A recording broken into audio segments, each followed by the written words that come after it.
نامی آج ہم جس موضوع پہ گفتگو کر رہے ہیں وہ موضوع یہ ہے کہ آیا ایک خاتون جانور ذبح کر سکتی ہے یا نہیں؟ میرے دوست، اللہ نے قرآن میں جہاں آمنو کا خطاب کیا ہے وہ خطاب صرف مرد کے لیے نہیں ہے، وہ خطاب بچوں کے لیے نہیں ہے، بوڑھوں کے لیے نہیں ہے، بلکہ پورے عالم اسلام کے ہر طبقے کے لیے ہے۔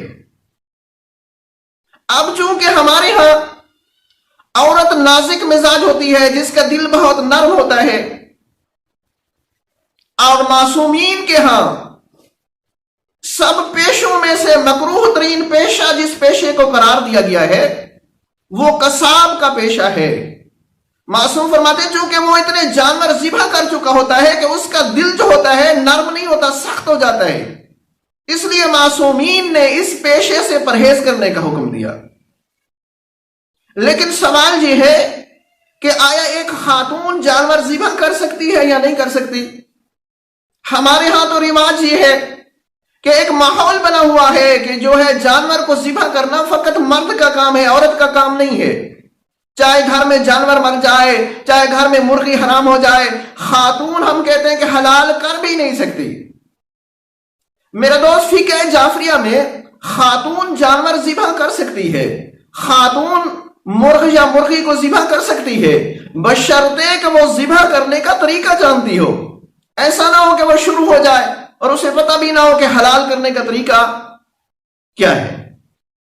اور ایک مسئلہ اور بھی قابل غور ہے کہ جب کوئی جانور ہمارے یہاں حرام ہو جاتا ہے، مرد ہے نہیں عورت ہے، ہم کہتے ہیں کہ عورت تو ذبح کر نہیں سکتی۔ ہاں، کچھ ایسے مسائل ہیں جو لوگوں نے اپنی طرف سے بنائے ہوئے ہیں۔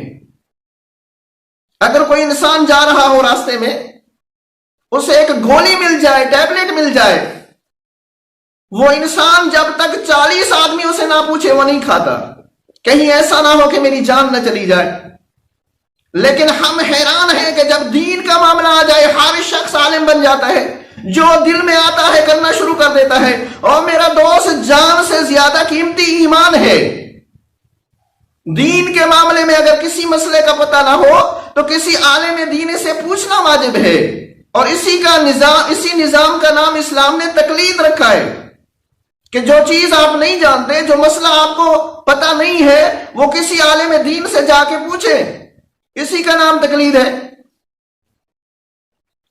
تو کوئی جانور جب مر جاتا ہے کہ خاتون ذبح نہیں کر سکتی، مثلا وہ جانور بیل تھا، حرام ہو گیا، ہم اس کا گوشت نہیں کھا سکتے، ہم نے اس کو پھینک دیا، تو بعض لوگ کیا کرتے ہیں کہ بھئی جانور تو حرام ہو گیا، ہونے دو، اب کیوں نہ اس کی کھال اتاری جائے اور کھال اتار کے بازار میں بیچی جائے، وہ بھی 500-600 کی بک جاتی ہے۔